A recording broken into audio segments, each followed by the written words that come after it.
쓰고 있으면 올라간다.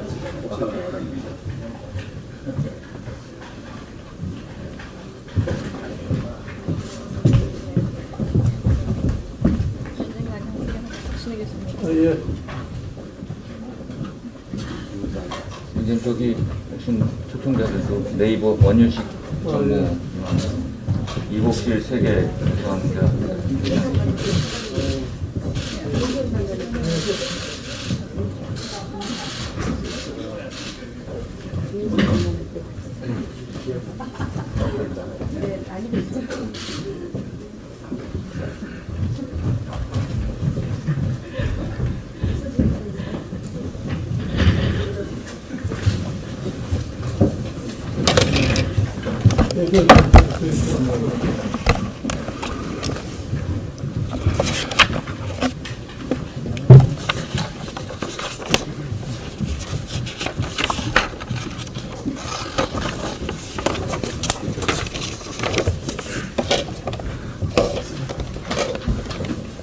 시작할까요?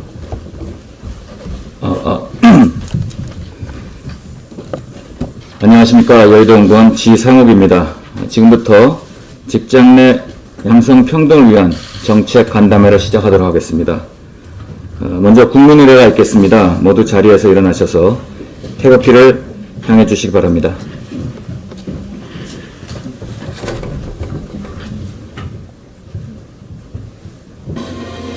국회에 대하여 경례.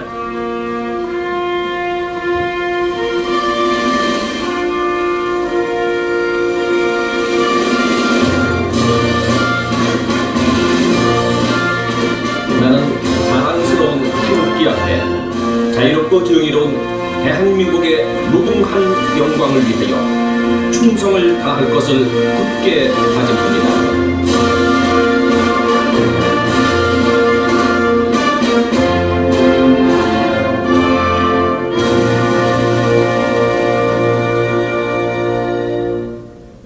바로 자리에 앉아주시면 되겠습니다.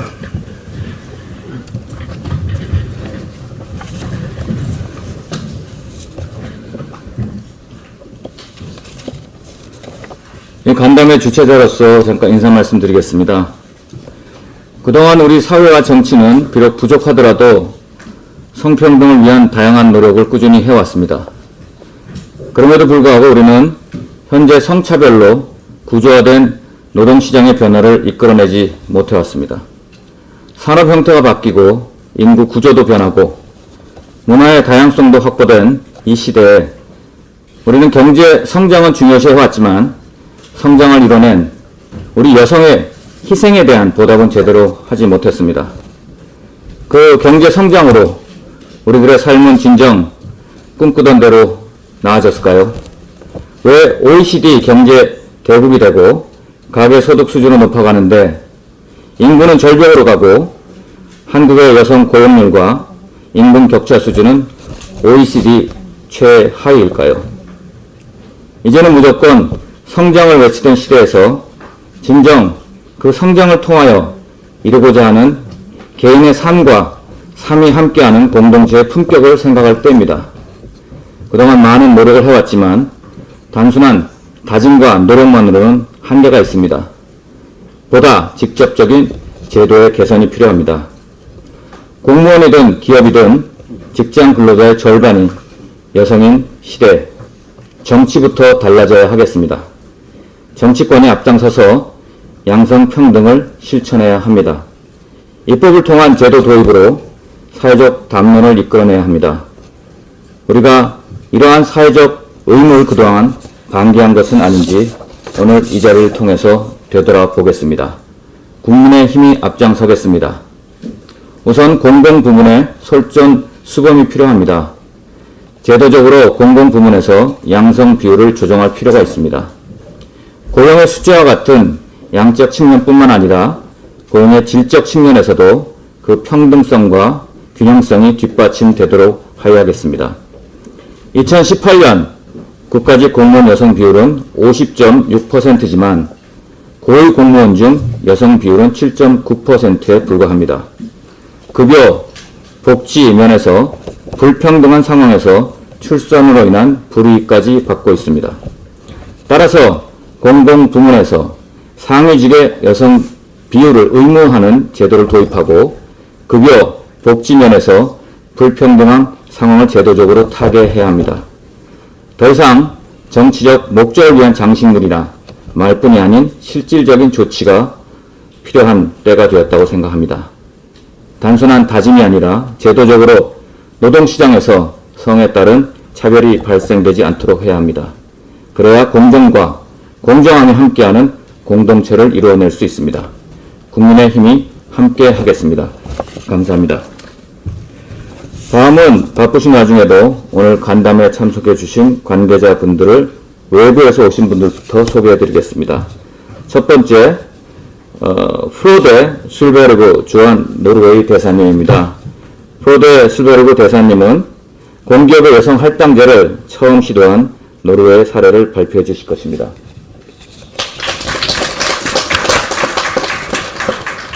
두 번째로 박순애 한국행정학회장 서울대 행정학대학원 교수님이십니다. 회장님께서는 회장 취임과 함께 학회 입원을 40%를 여성으로 합당하신 만큼 스스로 양성평등의 장을 열어가시고 계시는 분입니다. 다음으로는 이복실 전 여성가족부 차관이시고 세계 여성 이사협회장이십니다. 이복실 회장께서는 내년 8월부터 자산 2조 원 이상 상장법인에 적용될 여성 이사 추가 선임 등 유리 천장을 깨는 일에 최전선에서 일을 하고 계십니다. 다음은 원윤식 네이버 전무십니다. 원윤식 전무께서는 최근 한 조사 평가에서 양성평등 10대 우수기업으로 뽑힌 네이버의 직장 내 양성평등 우수 사례를 소개해 주실 것입니다. 고맙습니다. 다음으로는 우리 당에서 나와주신 주요 내빈을 소개해 올리겠습니다. 큰 박수로 환영해 주시기 바랍니다. 국민의힘의 체질 혁신과 경쟁력 강화를 위해서 불철주야 애쓰시고 계시는 김종인 비상대책위원장님이십니다. 다음은 180석 폭주 기관차에 맞서서 플로어를 이끄시는 고군분투하시는 주호영 원내대표님이십니다. 우리 당에서 여성인권 신장에 가장 앞장서서 애써오신 양금희 국회의원님이십니다. 그러면 본격적으로 간담회를 시작하기 전에 당 대표이신 김종인 비대위원장님의 인사 말씀을 듣도록 하겠습니다. 네, 부탁드립니다. 안녕하십니까. 바쁘신 가운데도 오늘 간담회에 참석해 주신 모든 분들에게 먼저 감사의 말씀을 드립니다. 우리 사회 내 여성들의 권리가 과거에 비해서 크게 신장되고 양성평등에 대한 관심이 갈수록 높아지고 있지만 현실에서는 인식이 많이 부족하다는 지적을 하지 않을 수가 없습니다. 실제 우리나라는 OECD 국가 중 가장 큰 성별 임금 격차를 보이고 있고 세계경제포럼 젠더 격차 지수 보고에서도 상대평가 대상 153개 국가 중에서 108위에 그치고 있는 아주 저조한 실적을 갖다가 보이는 것이 현실입니다. 상위권인 세계 2위 노르웨이는 일찍이 양성평등의 중요성을 깨닫고 1978년에 양성평등법을 제정해서 교육, 고용 등 사회 각 분야의 여성들에 대한 차별을 방지 및 철폐하는 데 노력을 하고 있습니다. 지금 우리는 이 코로나19 사태가 1년 넘게 지속되고 있는데 재난이 닥치면은 여성이 더 차별받는 상황이 벌어지게 됩니다. 여성들이 이 위기를 잘 극복하기 위해서는 성평등한 일터 조성이 무엇보다 중요하다고 생각합니다. 여성이 차별받지 않고 자신의 역량을 제대로 발휘하게 되면 우리 사회의 많은 어려움을 극복할 수 있고 우리 경제도 더욱 성장할 수 있습니다. 특히 최근에 우리 한국은 세계에서 가장 저조한 출산율을 보이고 있습니다.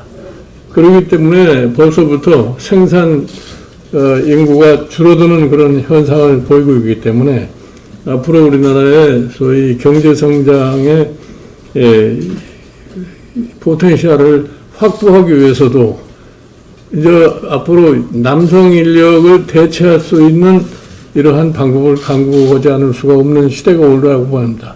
이런 점에 있어서 여성의 사회 참여에서 여성의 소위 생산에 참여하는 것이 갈수록 더 중요한 요인으로 등장하지 않을까 생각을 합니다.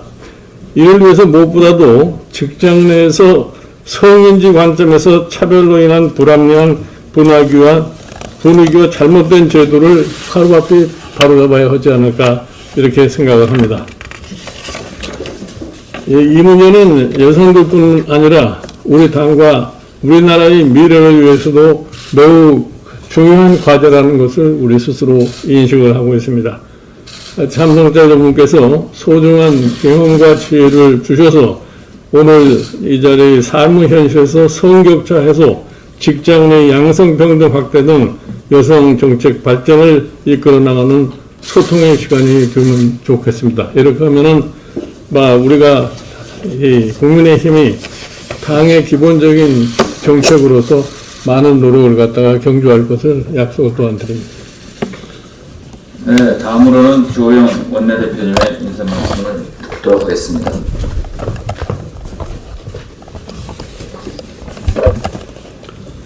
예, 우리나라 성평등 수준은 많이 나아지고 있기는 하지만은 아직 전 세계 최하위권에 머무르고 있는 걸로 나타났습니다. 세계경제포럼에서 발표한 2019년도 글로벌 성격차 보고서에서 우리나라는 전체 대상국가 153개국 중에서 108위에 머물러서 성격차가 매우 큰 국가에 속하는 것으로 나타났습니다.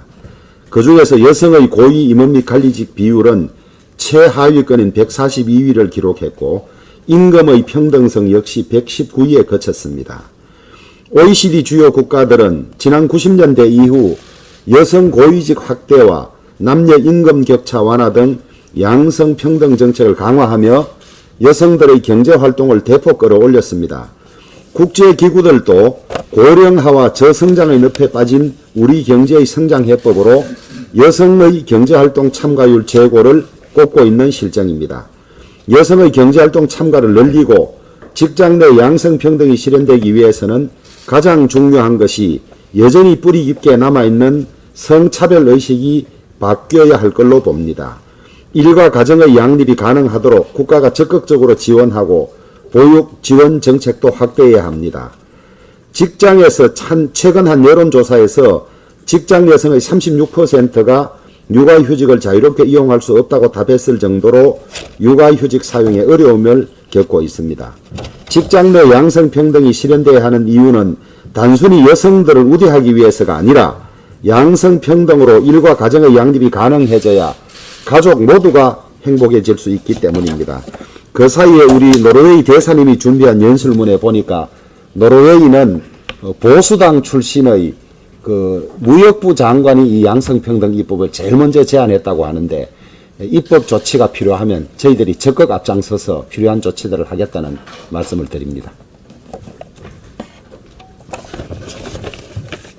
네, 다음 순서에 가기 전에 제가 소중한 분 두 분 소개를 빼뜨렸습니다. 비대위원장님을 모시느라고 고생 많으신 우리 성원석 비서실장님, 네, 윤희석 대변인님 나오셨습니다.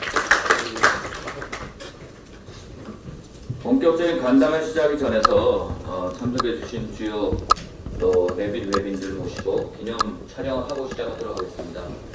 여기 있는 현수막 앞으로 함께 좀 나와주셔서 촬영을 하고 시작하도록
본격적으로 2부 진행을 시작하겠습니다.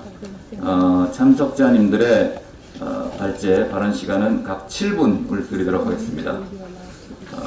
원활한 진행을 위해서 프로데 술베르그 노르웨이 대사님의 발표는 영어로 진행을 하겠습니다. 참석자분들께서는 일단 한글판 번역자를 참고해 주시면 좋겠고요. 더 편하신 대로 청취하셔도 되겠습니다. Excellencies, ladies and gentlemen, dear friends, let me first express my gratitude for being invited to this most important seminar. It's an important initiative. Coming from a country that has had gender equality and gender balance on top of our political agenda for many years, I am both happy and honored to be here with you today, discussing a topic that is important to all of us: how to create a better, balanced, and more sustainable society. The United Nations Development Programme ranks Norway as the most gender equal country in the world. That means that we have come a long way. But, like in the Republic of Korea, challenges remain and women face obstacles. However, several efforts have been made to facilitate for gender equality in Norway. We have passed legislation, we have made investments, but maybe even more important, we have, I think at least, managed to change culture and the way we think and behave. Let me start with legislation. In 2003, Norway introduced regulations that obliged listed public and larger private companies to reserve at least 40% of its board members for women. And I would like, as was mentioned, to underline that this initiative was taken by, at that time, Minister of Trade Ansgar Gabrielsen, a male politician from the Conservative Party. Perhaps not the one you would expect with this proposal. But his argument was that pluralism in representation is an asset that enables the board to understand and analyze better, and not to forget that a gender-balanced board is more likely to make financially sound decisions. And since then, as you also know, similar regulations have been introduced in several other countries. The Quota did not only promote gender equality through rules and regulation, but something far more important. It helped to change hearts and mind.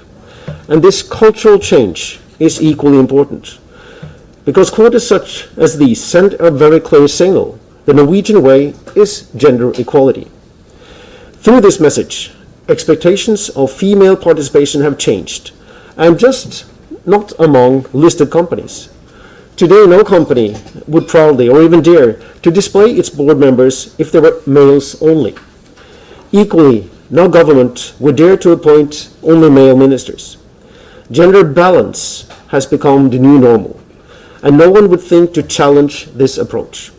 It does, however, show that sometimes rules and regulations must be changed in order to be able then to change culture and behavior.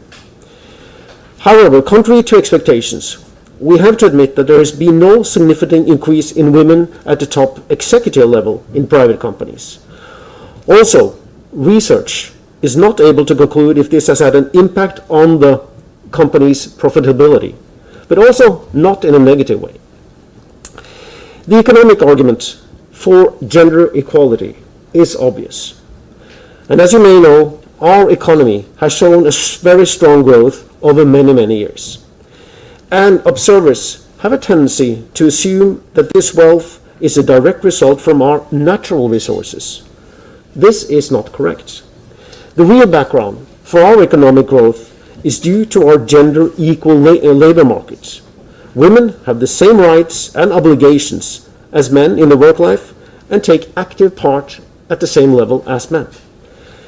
And if we are to find the best solutions for the future, we must draw from a pool of resources, from perspectives and talent from our entire population. We cannot merely draw from half our population.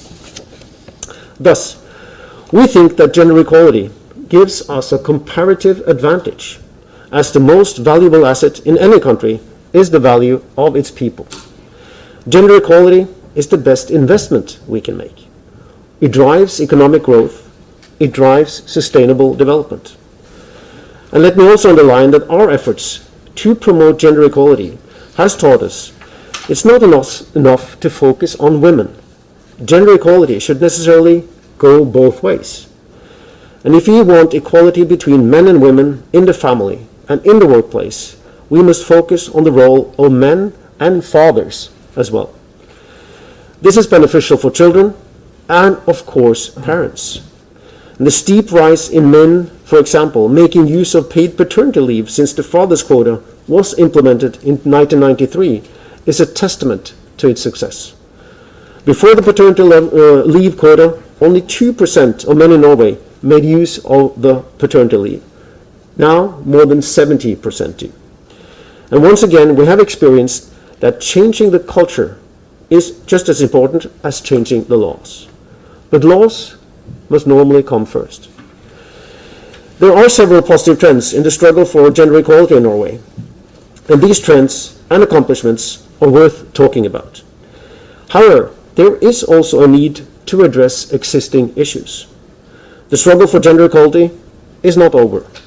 In shipping, in ICT, in finance, women face, perhaps due to conservative and old-fashioned ideas, greater barriers than in other sectors. And women are still underrepresented in the technology areas. And if we are to realize the goal of gender equality, one of the sustainable development goals, we must continue and we must do more. But not wait for culture to change, because that takes too long time. Well, we can change behavior and culture through legislation, through culture, and through discussions. And that is a very good investment. And I think also panels and discussions just as these, as today, help us move forward. So once again, thank you very much for having me, and thank you for this initiative. 감사합니다. 네, 맞습니다. 네, 프로데 대사님 좋은 말씀 감사합니다. 문화 변화를 기다리지 말고 입법을 통과시키고 투자를 하고 토론, 행동을 해야 된다. 또 보수당 출신의 정치인이 여성 이사 할당제를 도입했다. 제일 중요한 게 우리 경제 성장의 진정한 배경이 남녀 평등한 노동시장에서 왔다라는 말씀에 굉장히 귀가 기울였습니다. 고맙습니다. 다음번은 한국행정학회 회장님 박순애 회장님의 말씀을 듣도록 하겠습니다. 안녕하세요. 조금 전에 이제 노르웨이 대사님 말씀을 들었는데요. 노르웨이는 제가 생각하기에 성평등뿐만 아니고 모든 분야에서 굉장히 선도적으로 앞서가는 국가라고 생각을 합니다. 얼마 전에 봤더니 인공지능으로 포스트 서비스까지 하고 있더라고요. 그래서 참 모범적인 국가를 오늘 이 자리에 모셔서 같이 토론하게 된 것을 굉장히 영광스럽게 생각을 합니다. 제가 여기 오게 된 이유는 저는 여성학자가 아닙니다. 여성학자가 아님에도 불구하고 양성평등 토론에 참여하라고 했던 이유는 제가 65년 만에 한국행정학회장으로 취임하면서 저희 상임이사 절반을 임명했기 때문에 그 의미가 있다라고 해서 불러주셨는데, 아까 지상호 관장님께서 40%라고 말씀을 하셔서 제가 정정을 먼저 드리고자 합니다. 저희는 절반 50%를 임명을 했고, 사실은 그 과정이 쉽지는 않았습니다. 저희 행정학계의 여성 풀이 굉장히 협소하기 때문에 한 20% 존재하시는 분으로 50%를 채우니 거의 모든 여성분들이 이 학회의 임원진으로 인발부하셔야 되는 상황이 됐습니다. 저희 행정학계는 사실은 제가 1984년도에 입학을 할 때 130명 중에 제가 여성이 혼자였습니다. 그만큼 다른 어떤 학문 분야보다도 행정학이라는 자체의 여성풀은 굉장히 좁았던 것 같아요. 아마 이유는 법학이나 경영학이나 다른 어떤 정치학 뭐 그런 쪽에는 상당히 여성들이 그래도 10% 비율을 계속 유지를 했었는데, 유독이 행정학과만은 굉장히 적은 숫자였던 게 아마 고등학교 교육에서 공무원이라는 말은 굉장히 익숙하지만 이 행정이라는 말은 생소했기 때문에 입시에서 조금은 우선순위에서 밀리지 않았나 그런 생각이 드는데 지금은 뭐 다행스럽게도 대부분의 학교에서 40%에서 50% 정도 그 여학생 비율이 증가하고 있다고 해서 굉장히 다행스럽게 생각을 합니다. 여러분들이 보시기에는 그게 왜 다행스럽지라고 하는데 오늘 제가 이제 드릴 말씀 중에 한 가지는 뭐였냐면 대한민국이 여러 가지 측면에서 상당히 많은 발전을 했는데 전반적으로도 여성 비율이 상당히 높았습니다. 그렇지만 지난 한 30년 정도를 봤을 때 분야별 격차는 여전히 해소되고 있지 않다라는 측면에서 조금 안타까운 마음이 있다. 그래서 이런 부분들을 사실은 오늘이 아니고 우리 보수당 정부가 10년 전쯤에 먼저 기치를 들고 여성에 대한 얘기를 했었으면 참 좋지 않았을까. 물론 뭐 지금도 보수당 정부에서 이 화두를 끌고 나온 것은 저는 뭐 참 잘했다라고 생각을 하는데 오히려 10년 전 아니면 우리 여성 대통령이 왔을 때 조금 화끈하게 뭔가를 보여주셨으면 제도가 아니고 실행으로 보여줬으면 참 좋았을 텐데 라는 아쉬움이 있지만 지금부터라도 보수당 정부가 적극적으로 나서서 이런 얘기를 해준다면 괜찮을 것 같다라는 생각을 합니다. 지금 앞쪽에 제가 적어놨던 많은 그 데이터들은 이미 그 비대위원장님이나 우리 그 주영 의원님께서 다 말씀을 하셨고 지상욱 원장님께서도 말씀을 많이 하셨습니다. 첫 번째로 뭐 여성 고위 공무원 비율이 굉장히 적다. 사실은 여성 공무원 뭐 합격률이나 지금 현재 비율은 굉장히 높죠. 그럼에도 불구하고 현재 7.9%라는 것이 이제 숫자로는 적어 보입니다. 그러나 지난 10년 동안에 1%대에서 뭐 7.9%까지 올라왔다는 것은 이 부분도 상당한 어떤 그 증가세가 있다라고 보여지고요. 지금 뭐 상장사의 임원직 10%가 안 된다는 부분들, 임금 격차가 굉장히 크다는 부분들, 이런 부분들은 사실은 저희가 공공기관부터 제도화를 하고 있지만 제가 알기로 지난 5년 동안에 크다란 변화는 없었던 것 같다. 이런 부분들이 우리가 제도화가 어떻게 하면 실행될 수 있을까? 이런 간극들을 메울 수 있는 어떤 다른 시스템의 조치들이 좀 필요하지 않을까? 이제 그런 생각들을 해봤습니다. 다시 학교 교육 부분으로 조금 돌아오면 교육 부분은 그래도 공공기관이나 정부보다는 조금 더 나은 편입니다. 사실은 공공기관이 먼저 앞서 나가야 되는데 교육 부분이 워낙에 이제 애초부터 고등교육 아니고 다른 일반 교육에서 여성들 비율이 높았었고 그러다 보니까 고등교육 부분에 여성 비율이 점차 높아지고 있는데요.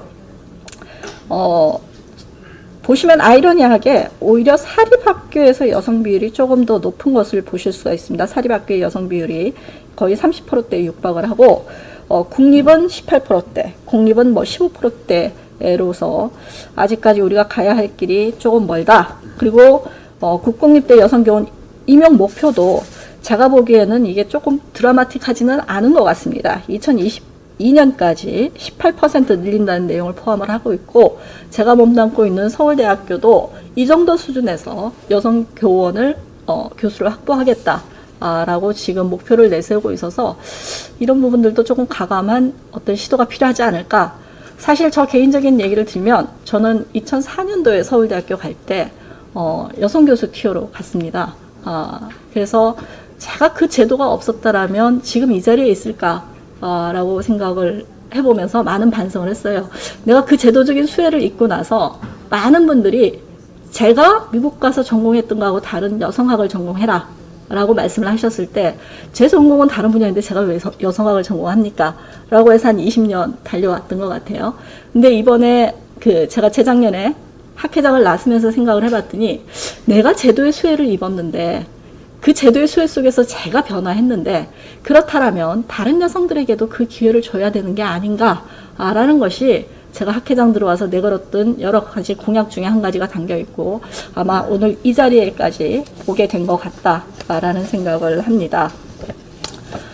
성평등이 가져올 수 있는 이제 여기 사실은 그 국민의힘에서 낼 때 양성평등이라는 말씀을 쓰셨는데 요즘은 글로벌리 양성평등이라는 말보다는 젠더 이퀄리티, 성평등이라는 말을 많이 쓰고 있습니다. 왜냐하면 다양한 소수자들이 포함되어 있기 때문에 그래서 조금 더 전향적으로 용어도 조금 고쳤으면 어떨까라는 얘기를 하고요. 그러니까 여성학을 전공하신 학자들은 순수하게 이제 양성 목표를 달성하는 것들이 존재 목표라고 봅니다. 근데 사회 전반적으로 양성 목표를 달성하는 것은 존재 목표라고 보기보다는 여러 가지 수단적 목표로 보고 있고, 기존 사회를 변화시키기 때는 궁극적인 목표와 수단적인 목표와 같이 가주게 되면 조금 더 사회의 수용성이 넓어진다라고 저는 생각을 합니다. 그래서 양성 평등이라는 것 자체가 궁극적인 목표지만 지금 기존의 연구들을 보면 양성 평등을 달성함으로 해서 기업들의 어떤 수익률이 높아진다든지, 기업에서는 수익률이 굉장히 중요하니까, 그 다음에 다양성의 목소리가 높아짐으로 해서 혁신이 일어날 수 있다든지, 그 다음에 조직의 어떤 리질리언스가 강화된다든지, 이런 부분들과 같이 함께 우리가 양성 목표라는 것을 봐준다라고 하면 사회적으로 이 수용성이나 확대될 때 굉장히 파급 효과가 커질 거다. 단지 양성 목표를 달성하겠다. 그거로 봤을 때는 사실은 다른 남성에 있어서도 수용성을 조금 끌어오기는 어려울 수 있다라는 생각이 들고요. 그 다음에 왜 아직도 우리는 여러 가지 지금 최근에 사회 문제가 많이 되고 있습니다. 뭐 인공지능 말씀을 드렸지만 얼마 전에 이루나도 뭐 그 인공지능에서 성비하적인 발언 때문에 저희가 스탑을 하기도 했고, 그 다음에 엠번방 사건도 있고, 그 다음에 여러 가지 정치적인 무리도 있다라는 것은 여성 비율이 높아졌지만 실질적으로 그런 문화가 상당히 변화되지 않았다라는 것들이 있고요. 그 다음에 아직도 저는 뭐 제 밑에 전부 여성 제자들이 제 연구실에 있지만 다들 육아를 하고 있습니다. 실질적으로는 굉장히 이 남학생들에 비하면 조금 소극적일 수밖에 없는 상황에 있지만 그들의 모티베이션을 보면 모티베이션 자체는 전혀 소극적이지 않아요. 그렇지만 육아와 학업을 병행하고 그것을 취업으로 연결시킬 때는 남성에 비해서 다가오는 어려움, 결과 면에서는 제가 보기에는 한 70% 정도가 남성이 앞서간다. 그러니까 뭔가가 모티베이션이 있고 노력을 하지만 결과로 보면 교수가 누가 되느냐? 남성이 된다라는 거죠. 그래서 뭐 우스갯소리입니다만은 제가 국회에 와서 우스갯소리를 할 수 있나 싶기는 하지만 올해 제가 학교들 중에서 행정학과 학교들 중에서 그 여성 교수를 뽑지 않은 학교에 가서는 제 여성 제자들을 데리고 단독 시위라도 조금 해보고 싶다라는 얘기를 했더니 지금 제가 오늘 이 자리에 올 때도 제 여성 결혼한 기혼 여성 제자들이 너무너무 좋아했었어요. 교수님 관심 갖지 않은 분야를 이렇게 가서 말씀을 해주시는구나. 올해 제가 이제 그래도 최소한 학교 몇 개는 가서 그 학교 교문 앞에서 내가 이거는 한번 내가 데몬스트레이션을 해보겠다라고 했더니 웃으면서도 좋아하시더라고요. 뭐 제가 제 성격에 직접 그렇게 할 수 있을지 없을지는 모르겠지만 굉장히 이 학교라는 사회도 다른 조직보다도 굉장히 보수적인 측면이 있고, 그 중에서 우리 행정학이라는 학문 자체가 조금은 늦고 보수적인 측면이 있습니다. 그래서 좀 개방될 필요가 있다라는 생각을 하고 있고, 그렇게 이 여성 제자들이 소극적인 이유 자체가 근본적인 게 이제 자녀 교육에 대한 부분에서 굉장히 많이 걸려 있더라. 육아에 대한 부분에서 많이 걸려 있더라. 그래서 우리가 어떤 할당제 목표제를 가지고 있다고 하더라도 지금 출산율이 저하되는 상황에서 이 여성을 사회 참여를 시키기 위해서는 이 직장에 대한 보육 문제, 육아에 대한 문제가 해결되지 않고는 거의 불가능하다.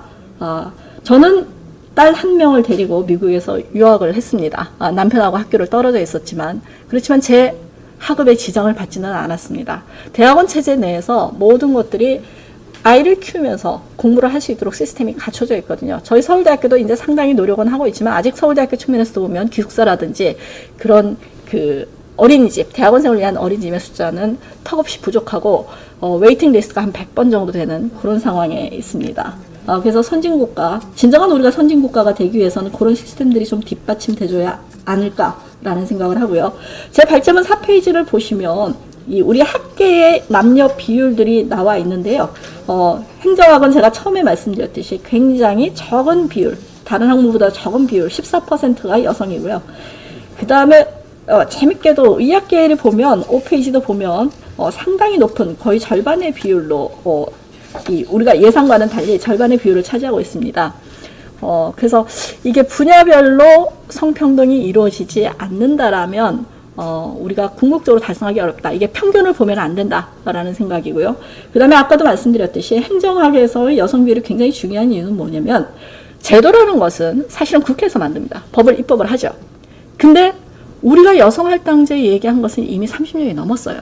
그렇지만 왜 현재까지 안 되냐? 그게 시스템 안에서 운용이 되어야 되는데 행정학이라는 학문 자체가 시스템 안에서 어떻게 운용할까라는 것을 연구하는 학문입니다. 그 속에서 여성이 배제된 채 지속적으로 시스템이 운영된다라고 한다라면 여전히 법과 현실과 조직은 괴리된 상태에서 운영될 수 있다는 측면에서 제가 보기에는 가장 먼저 우리 행정학 분야에서 여성들이 진출을 해야 된다. 그래야지 조직이 바뀌고 그래야지 사회가 바뀔 수 있다라고 생각을 합니다. 제가 뭐 여성학자가 아니지만 양성평등에 대한 대안을 말씀을 하라고 하셔서 공공기관에 지금 여성 관리자, 여성 임원, 지금 우리 이복실 전 차관님께서 민간 기업의 이사에 대한 지금 뭐 노력을 하신다고 하셨는데 목표치를 정해놨지만 실현이 되고 있지를 않습니다.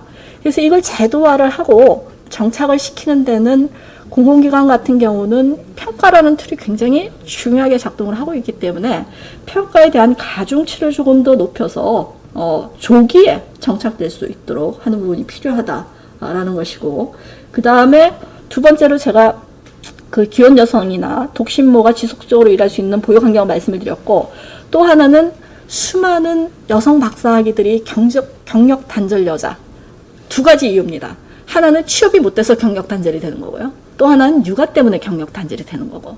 그래서 수많은 그 굉장히 고급 인력들이 현재 놀고 있다는 거예요. 아니면 방황하고 있다는 겁니다. 그래서 이 경력 단절녀를 어떻게 하면 우리가 일할 수 있는 곳으로 초빙할 수 있을까에 대한 부분을 좀 고민을 하셔야 된다라는 거고, 그 다음에 이 조직에서 여성에 대한 거부감들이 아직도 있기 때문에, 물론 네이버는 아까 보니까 굉장히 잘하고 계신데 여성이 들어왔을 때 우리가 어떻게 불편해질까? 라는 부분들에 대해서 불편함보다는 긍정적인 게 훨씬 더 많다라는 사례들을 공유하고 확대하고 벤치마킹할 수 있도록 좀 해줘야 되겠다라는 것이고요. 그 다음에 지금 뭐 정치권이나 특히나 정치권에서 여러 가지 이제 비리 사건들이 많이 있었는데, 성비리 사건들이 있었는데, 이런 부분들은 저희가 조기 교육에서 만들어줘야지 이 교육이 끝나고 나와서 사회에서 만들어지긴 굉장히 어렵다. 그래서 저희가 성평등 교육 그리고 어떤 그 문화에 관한 부분들은 초, 중, 고 그리고 고등교육에서 교양 필수 정도로 해서 만들어줘야지 이게 자리를 잡을 수 있지 않을까라는 생각을 해봤고요. 그 다음에 이제 어떻게 하면 여성이 편안하게 성인이 돼서 결혼을 해서 일을 할 수 있을까라는 것은 저는 일자리 창출하고 같이 연결을 해봤습니다. 가사노동을 직장에서도 일을 하고 여성이 집에 가서도 일을 한다는 것은 그것은 굉장히 언페어한 뿐만 아니고 비효율적이에요. 그래서 대만 같은 경우나 중국 같은 경우는 대부분 가사노동을 이미 외주화를 했습니다. 그래서 일종의 생산활동이기 때문에 그것을 제가 보기에는 시장을 열어주는 거, 서비스업을 시장화하고 직장 여성이 편안하게 그 자기 일에 전념할 수 있도록 만들어주는 그런 부분이 필요하지 않을까. 우리가 일자리 창출을 하면서 이런 부분에 대해서는 조금 연계가 부족하지 않았나라는 생각을 합니다. 그리고 제가 작년 재작 2019년인가 2020년에 책을 한 권 썼는데, 대한민국 공무원 그들은 누구인가 안에서 그 한 챕터가 여성 공무원에 대한 얘기였어요. 근데 쓰실 분이 없는 거예요. 우리 행정학자 중에 여성 전공은 전부 여성이에요. 남성이 없다는 거예요. 그러니까 예전에 미용실에 가면 다 여성분이 미용을 했지만 요새는 미용실에 가도 남성분이 많아요. 그래서 우리가 여성학 분야에 남성이 좀 들어와서 젠더 이퀄리티 보이스를 좀 내는 것도 필요하겠다. 그런 생각들을 해봤습니다. 그래서 뭐 저는 비전공자로서 그냥 현장에서 느끼는 부분들을 말씀을 드렸는데, 보수당에서 이렇게 나셨으니까 사회가 가장 늦게 움직이신 분이 이렇게 발벗고 나섰으니까 제가 보기에는 조만간 제도들이 이 현장에 접목되는 순간이 올 것 같다라는 희망적인 빛을 봅니다. 감사합니다. 네, 회장님 감사드립니다. 예. 우리 그 당의 법안을 이끄시는 조영 대표님 계시니까요. 예, 지금 회장님 말씀하신 대로 기대를 해주셔도 좋을 것 같습니다. 시간이 좀 많이 되고 있는데요. 다음에는 시간을 좀 맞춰서 우리 이복실 회장님께서 네, 안녕하세요. 방금 소개받은 이복실입니다. 마이크. 네, 안녕하세요. 반갑습니다. 방금 소개받은 이복실입니다. 저는 30년 공직 생활을 마치고 지금은 여성이 경영에 참여를 확대할 수 있는 그런 단체 활동을 하고 있습니다. 세계 여성 이사협회 한국지부 회장을 맡고 있는데, 단체에 대해서 잠깐 소개드리면 그 세계 여성이사협회는 전 세계적인 글로벌 네트워크를 가진 단체인데 자격 기준이 기업 이사회에 참여한 여성들의 모임입니다. 지금 만든 지는 한 4년 정도 됐는데 미국에 본부가 있습니다. 그래서 미국에서 한국도 지부를 만들라고 권유를 했는데 찾아보니까 사람이 없습니다. 기업 이사회에 들어가 있는 여성의 수가 너무 적기 때문에 정말 아름아름해서 우리가 찾았고 그때 모인 인원이 한 30명 정도 됐습니다. 그래서 통계를 보니까 여성 임원이든 등기 임원이든 3% 정도에 불과한 숫자입니다. 너무나 기울어진 운동장임을 알 수 있었고 다른 나라에서는 이 기울어진 운동장을 어떻게 똑바로 세웠는지 저희가 살펴보니까 노르웨이 사례처럼 뭐 할당이라든지 목표제라든지 아니면 성별 임원 공개라든지 다양한 방법이나 정책이나 법을 통해서 이거를 제도화하고 있었습니다. 근데 우리나라는 그런 부분에서 정책이나 제도나 법이 하나도 없었습니다. 하지만 우리가 NGO이긴 하지만 뒤에 오는 여성들을 위해서 우리가 그런 제도를 만들자라고 나섰습니다. 그래서 법안을 만들어서 민주당 최은열 의원님 또 우리 지상욱 원장님 계신데 지상욱 원장님도 당시 정무위원회 소속이셨습니다. 그래서 저희가 직접 찾아뵙고 이 법안의 필요성을 말씀드렸는데 정말 기꺼이 도와주셨습니다. 그래서 여야 의원님들의 그런 그 적극 찬성하에 이 법이 작년 1월에 이제 통과가 되었습니다. 그래서 진심으로 여야 정치권에 감사한 마음을 드립니다. 오늘 주제가 직장 내 양성평등입니다. 근데 직장 내 양성평등은 굉장히 많은 이슈가 있습니다. 직장도 민간기업이 있고 공기업이 있고 공기업 중에서도 공공기관이 있고 굉장히 다양한 그 직장 속에서 양성평등을 이렇게 짧게 이렇게 말하기는 어렵습니다. 왜냐하면 분야도 성별 임금격차서부터 넓게는 성희롱, 성차별, 승진차별 그리고 그 비정규직 문제까지 양성평등 이슈에는 굉장히 많은 그런 문제점과 해결해야 할 과제가 농축되어 있습니다만 저는 제가 지금 맡고 있는 그 단체 활동을 통해서 제가 지금 달성하고자 하는 여성 경영 참여 확대 이 부분에 대한 것만 좀 집중해서 말씀드리고 거기에 대한 그 국민의힘이 좀 앞으로 나서줄 법제화의 내용을 좀 구체적으로 제안해 드리고자 합니다. 자본시장법이 이제 내년 8월 달에 이제 시행이 되는데 자본시장법에 왜 우리가 자본시장법을 했나 여기 기업 이사회에 관한 내용이 있습니다. 그래서 특례 규정으로 이제 들어가 있는 내용은 자산 총액 2조 이상인 상장 이사회에 여성 한 사람을 의무화. 그러니까 노르웨이는 40% 할당을 2003년에 하셨는데 우리는 2020년에서야 하고 또 2년의 유예 기한을 뒀습니다. 왜냐하면 국회의원님들께서 많은 기업에 부담을 준다 이런 우려를 많이 하셨습니다. 근데 우리가 그때 설명드리는 것은 기업에 부담을 주는 게 아니라 이 법은 기업을 이롭게 하는 거다. 왜냐하면 이런 다양성 가치를 기업에서 실제로 실현함으로써 기업 성장, 비즈니스에 이거는 좋은 모델이다. 이거는 여성들만을 이롭게 하는 게 아니다. 이런 말씀을 드렸고 실제로 그러한 국제적인 통계나 연구 결과가 많이 있었습니다. 그래서 여성이사 1인 의무화인데 이거는 이제 노력 조항이 아니라 강제적으로 들어가는 조항입니다. 근데 자본시장법 자체가 굉장히 엄중한 법이기 때문에 많은 분들께서는 이걸 안 지켰을 때 그럼 제재 규정이 없어서 이 법이 무의미하다라고 말씀하시는데 저는 절대 그렇게 생각하지 않습니다. 우리나라 기업들이 다 법을 지키려고 노력을 하고 있기 때문에 이 법에 제재 규정이 없다고 해서 이거 안 지켜도 되는 법은 아닙니다. 그리고 제재 규정이 없다고 해서 이거 법을 안 지키는 것은 불법이기 때문에 그렇게 불법적인 일을 하지 않을 것이다. 그리고 이 법이 잘 시행될 것이다. 라는 말씀을 드리고요.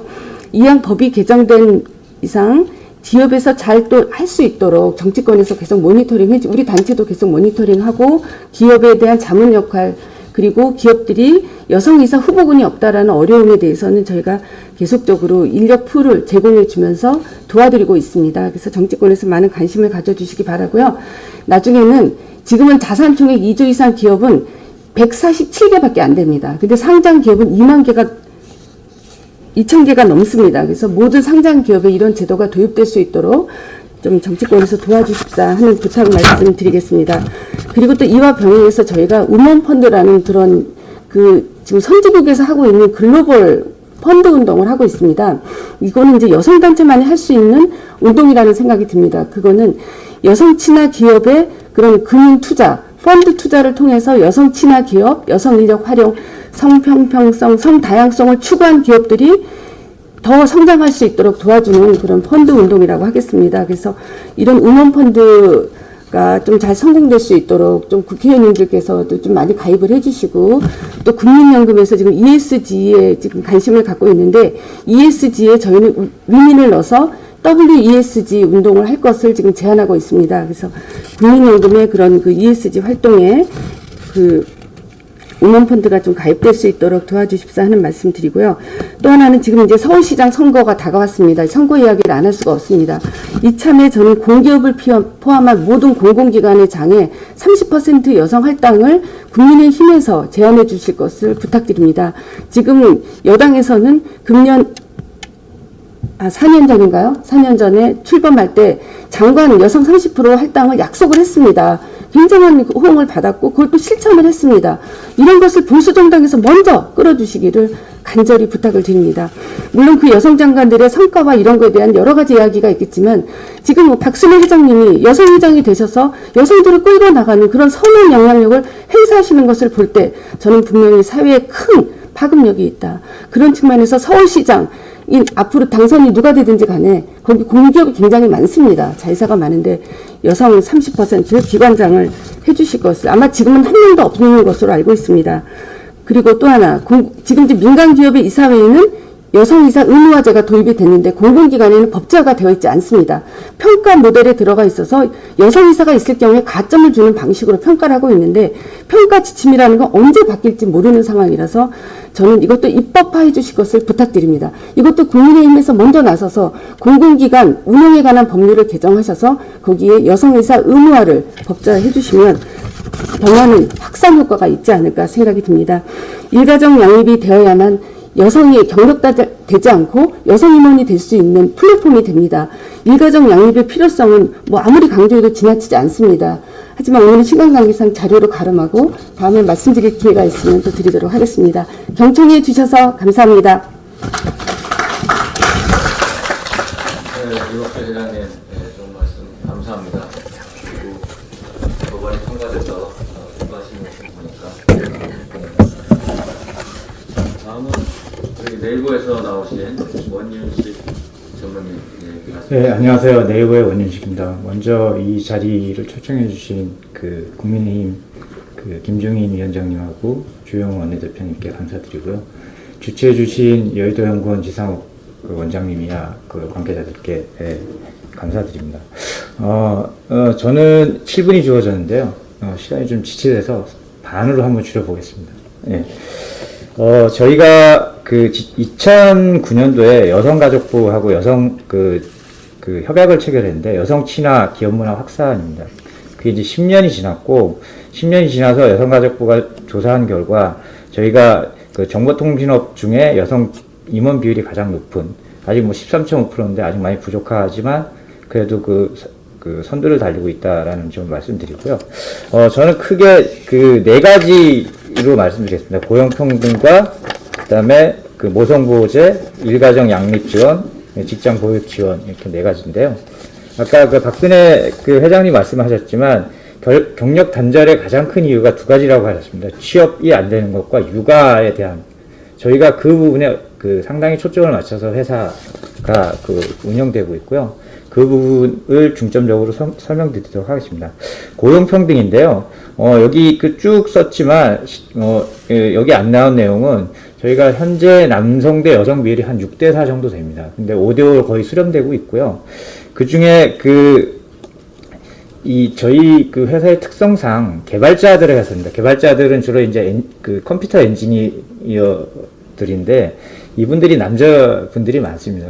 그러다 보니까 대부분 그 개발자들은 남자인데 그럼에도 불구하고 5대5로 수렴되는 이유는 비개발 분야는 여성분들이 다수를 차지하고 있고 또 하나는 개발자들도 여성들이 많이 조인하고 있다라는 그 사실입니다. 그래서 지금 그 최근에 신입사원을 뽑을 때 거의 5대5의 그 여성 남성 비율이 될 만큼 그 여성 유입률이 계속 많아지고 있습니다. 지금 현재 저희 뭐 잘 아시겠지만 대표이사도 여성이고요. 저희가 그 소위 말해서 경영 레벨, 그러니까 CE 레벨이라고 하는데요. CEO, CFO 뭐 이런 분들이 네 분인데 네 분 중에 두 분이 여성입니다. 그만큼 저희가 그 여성분들이 그 활력을 많이 하고 있고요. 그런 측면으로 봤을 때 이제 저희가 이런 경력 단절 여성 채용 이런 부분에서도 되게 포커싱을 가지고 이 고용평등을 그 실천해 나가고 있습니다. 또 하나는 아까 육아인데요. 육아가 진짜 힘들다는 걸 뭐 대한민국 누구도 잘 아는데요. 저희도 이 부분에 되게 집중해서 하고 있고요. 특히 이런 부분에 대해서 여성에 대한 배려를 많이 하고 있습니다. 그래서 지금 보면 뭐 법정 외 최고 수준의 현재 업계에서 그 최고 수준의 육아제도를 유지하고 있고요. 그래서 저희가 요즘은 코로나 때문에 저희 직원들이 출근을 거의 안 하고 재택을 하는데 출근했을 때 저희 1층에 한번 와보시면 한 5분에서 10분만 앉아 있으면 배가 이렇게 불러서 돌아다니는 여성분들 되게 많이 보실 겁니다. 그만큼 육아나 출산 이런 부분에 있어서 배려를 많이 하고 있기 때문에 그런 현상들이 나타나는 것 같고요. 저희가 또 뭐 유급 휴가로 보건 휴가 같은 경우가 사실 유급 휴가가 아니고 무급 휴가로 됐는데 저희가 이 부분에서도 5일 이상의 유급 휴가를 저희 회사 정결로 이렇게 하고 있고요. 일 가정 양립을 봤을 때 저희가 가장 잘했던 부분은 주로 이제 보육 시간에 대해서 되게 보장을 많이 하고 있고요. 이 보육 시간에 적게 근무를 하더라도 통상 직원들과 똑같이 근무하는 형태의 연차 휴가를 생성한다든가 아니면 남성 직원의 육아 활용도를 적극 권장을 해서 남성들이 되게 증가 속도가 되게 높아지고 있습니다. 그렇게 되면 되게 이렇게 직원들의 만족도도 커지고 그게 오히려 업무 퍼포먼스로 연결되는 그런 형태로 나타나고 있습니다. 그리고 제 마지막으로 말씀드린 부분은 직장 보육인데요. 저희가 지금 현재 사계 어린이집을 직접 부지를 확보하고 만들어서 운영을 하고 있고요. 지금 더 추가적으로 더 하고 있습니다. 여기에 지금 한 500여 명 정도의 직원들이 이용을 하고 있는데 참고적으로 저희가 직원이 한 3,500명 정도가 됩니다. 그중에 500여 명이면 되게 많은 비율로 하고 있는 상황입니다. 그 외에 저희가 직장 내 성희롱 이런 부분도 좀 문제될 수 있어서 그걸 제도적으로 많이 보완을 하고 있고요. 특히 뭐 문제가 됐을 경우에는 내부에서 조사하지 않고 외부 변호사나 변호사가 직접 조사를 하는 그런 거와 전문가 심리 상담이나 그런 걸 유지하고 있고 또 뭐 예방 교육 같은 것도 수시로 하고 있고 물리적 공간에 대한 어떤 점검 같은 것도 지속적으로 하고 있는 상황입니다. 저희가 사실은 제가 나와서 이렇게 발표하니까 성평등 이런 얘기가 이렇게 되는데 사실 내부에서는 여성 남성에 대한 젠더를 별로 의식하지 않고 근무하고 있습니다. 그게 사실 맞는 거거든요. 그 문화가 정착이 돼서 쟤는 여자니까 뭐 해야 돼. 쟤는 뭐 남자라서 뭐 너무 이런 문화가 전혀 없거든요.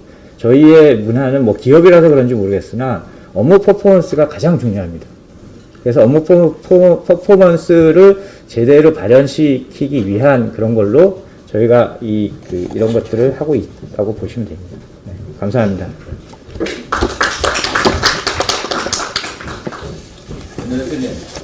원내 대표님, 지금 이제 마지막 건데요.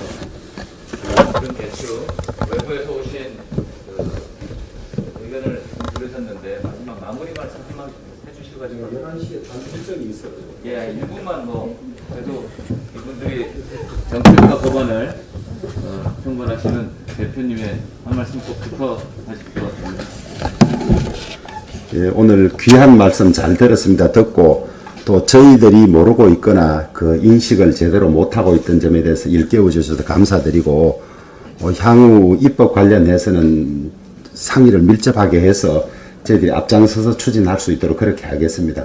오늘 귀한 말씀 감사하고 제가 11시에 딴 일정이 있어 끝까지 더 토론에 못 있게 돼서 죄송합니다.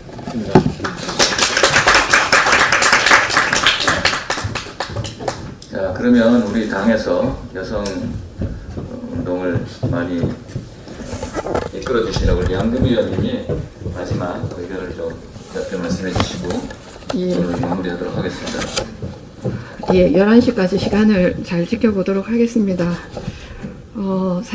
박순애 회장님, 교수님께서 행정학회의 여성 비율 50% 말씀하셨는데요. 정치권에서도 가장 남녀 격차가 많은 데가 국회입니다. 그런데 거기 저희 의원실의 비서진들도 50%입니다. 그래서 제가 국회에 들어오면서 꼭 그거는 실현해 보고 싶었던 일 중에 하나여서 시작할 때부터 그렇게 하고 있는데 제가 봐서 굉장히 잘 하고 있어서 저도 굉장히 만족스럽게 생각합니다. 제가 지금 얘기 드리고 싶은 부분은 공공기관이나 아니면 기업에서의 양성평등도 굉장히 중요하지만 가장 그 문화를 선도하거나 아니면 관련해서 법을 만들거나 하는 부분에 있어서는 저는 정치권에서도 여성의 비율이 더 높아져야 된다고 생각하고 있습니다. 지금 현재 20대 때 국회에서 여성 의원의 비율이 17%였거든요. 근데 4년이 지나서 저도 바깥에서 굉장히 그 부분에 대해서 이복실 차관님하고 제가 참 많이 일을 했습니다. 했는데 21대 국회가 2% 늘었습니다. 지금 19%밖에 되지 않습니다. 그 이유는 아주 간단합니다. 하나가 뭐냐 하면 저희 비례대표는 50% 맞습니다. 그런데 지역구 여성 공천에 있어서는 30%가 의무사항이 아니고 권장사항입니다. 그러다 보니까 여성 공천이 실질적으로 거의 이루어지지 않고 있습니다. 그래서 이게 국회의원의 여성 비율이 늘고 있지 않는데 제가 국회에 들어오고 난 다음에 여성 정치 대표성 확대를 위해서 3법을 발의를 해놓은 상태입니다. 가장 중요한 거는 공직선거법, 그리고 정치자금법, 정당법, 이게 지금 3개를 발의를 해놨는데요. 정치자금법은 지금 100원으로 1인당 돼 있는 그 유권자에다가 돈을 조금 더 올려서 여성의 정치활동을 지원하는 자금도 좀 늘려보자, 이렇게 지금 돼 있고, 30%를 제가 생각할 때 만약에 의무조항으로 바꾼다면 국회 여성의 비율이 30%에 40% 육박하게 되면 저는 굉장히 문화가 많이 바뀔 거라고 생각하고, 기업이나 아니면 여타 공공기관의 그 여성의 비율 자체가 획기적으로 늘어날 수 있는 기회가 제공될 것이라고 생각하고 있습니다. 이 점에 대해서 같이 당에서도 이번에 노력을 좀 해주시기를 간곡히 부탁드리고요. 그리고 이복실 차관님께서 얘기하셨던 공공기관 운영의 법에 관한 개정, 그거 제가 준비하겠습니다. 예, 맞습니다. 감사합니다. 예, 이제 마무리할 시간이 됐습니다. 오늘 나와주신 예, 이복실 차관님. 원장님, 대사님 오랜만에 뵈서 네. 대사님을 뵐 기회가 없는데 뵙게 돼서 한 가지 질문 드리고 싶어요. 노르웨이에서는 역차별 문제, 2003년에 40% 할당할 때 혹시 역차별 이슈 같은 게 있었는지요? 만약에 있었다면 그것을 어떻게 극복하셨는지 궁금합니다.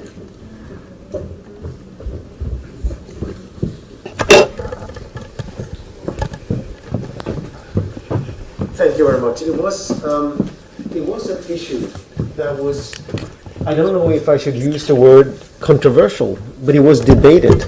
And there were, I think, some key issues that were raised. Was the fear that the ladies that should be represented in boards were just friends of friends, and that there will be a few women representing many companies. That did not happen. We have had research into this later on. It shows that the recruitment, representation of women in boards is done exactly the same way as men. So that was one of the sentiments that were proved to be very wrong. Some companies would also address the issue that this would be very difficult to have a large amount of female board members in a very short time. Proved also not to be a problem at all. So I think just in a very, very short period of time, the anti-sentiments and the fears proved to be wrong, and I think the most, let's put it, the most conservative fears did not come through at all. So I think just within a very short time frame, from 2003 until 2005, 2006, this was all a very generally accepted form for board in Norway. 네, 저희가 답에 말씀을 드리자면은 그렇게 컨트로버셜하지는 않았고요. 하지만 그냥 디베이트 되는 정도, 서로 이제 토론하고 얘기하는 정도라고 말하고 싶고요. 두 가지 걱정이 있었는데, 하나는 이렇게 되면은 여성이 많이 없어가지고 뭐 아는 사람 친구의 친구를 소개한다든지 어떤 정식적이지 않은 그런 절차를 거쳐가지고 여자들을 이제 보드에 앉히는 것이 아닌가라는 그런 걱정이 있었는데, 그런 것은 연구 결과에 따르면 이루어지지 않았고요. 남성들과 똑같이 같은 절차와 그 방식으로 여성들도 적절하게 보드 멤버로서 이사회로서 참여했다는 것을 보여주고 있고요. 또 다른 이제 걱정은 너무 짧은 시간에 많은 여성들을 그 보드에 앉혀야 되는데 적절한 여성들이 많이 있느냐 없느냐 이런 거 걱정이 있었는데, 그것도 시간이 지나면서 저절로 다 해결이 됐고요. 그래서 이제 대사님이 말씀드리고 싶은 경우는 저희가 아까 말씀하신 뭐 역차별이나 여러 가지 걱정들이 처음에는 있었는데요. 짧은 기간 한 뭐 2003년에서 2004년, 5년까지는 이어왔지만 그렇게 오래 가지 않았고, 그리고 그것을 사회적으로 다 억셉트하는 그런 식으로 소멸되고 자연스럽게 저절로 이렇게 사회에 융화되어 갔다고 그렇게 말씀하고 싶습니다. So maybe just to sum up, the transition went very smooth, and I think also faster than many of the more reserved people actually thought. 네, 그래서 변화라는 것이 그냥 자연스럽게 그렇게 갔고, 그렇게 스무드하게 완만하게 진행이 되었다라고 말씀드리고 싶습니다. 네, 그러면 마지막 마무리 말씀을 좀 드리겠습니다. 오늘 연구원이 주체가 돼서 법의 힘이 그런 주제를 가지고 간담회를 개최하는 게 사실 솔직히 말씀드리면 그렇게 간단치만은 않았습니다. 네. 간담회 개최하고 나면 결국은 정책방을 던졌기 때문에 거기에 따른 후속 조치로 실행력이 따라야 된다. 그래서 제가 어떤 면에서는 조금 부담감이 없는 건 아니지만, 이제 시대가 변했다. 우리는 아까 대사님 말씀하셨지만 그 자리에 보수 정당이 노르웨이도 선도해서 이를 이뤄냈다 하는 그 정신을 가지고 해야겠다. 그래서 개의 용기를 얻었고요. 우리 박순애 회장님, 교수님 말씀 주셨는데, 제가 아직도 많이 부족하다. 아직도 양성평등이라는 단어에서 벗어나지 못하고 있구나. 좀 더 글로벌리 쓰고 있는 좀 더 포괄적인 용어로 저도 바뀔 수 있도록 하겠다라는 말씀 드리고요. 회사에서 또 협회에서 또 국회에서 애를 써주시는 우리 원윤식 전무님, 이복실 회장님, 또 우리 양금희 의원님께서 또 법안을 마련해서 하신다고 하니까, 여기 저 뒤에 원내대표님이 가셔서 지금 안 계시지만 원내대표님을 오른팔로 모시고 있는 우리 김민 보좌역이 이 내용을 다 정리해서 정말 원내에서 정책과 법안으로 국민의힘이 정말 시대 변에 많이 뒤졌지만 이제는 같이 어깨를 나란히 하면서 앞서 나가는 정당이 될 수 있게 해주실 거라고 저는 믿습니다. 네, 시간 감사하고요. 대사님 또 뵙기를 희망하고, 우리 회장님, 전무님, 또 차관님, 의원님, 오늘 정말 귀한 시간 내주셔서 너무 감사합니다. 열심히 하겠습니다. 감사합니다.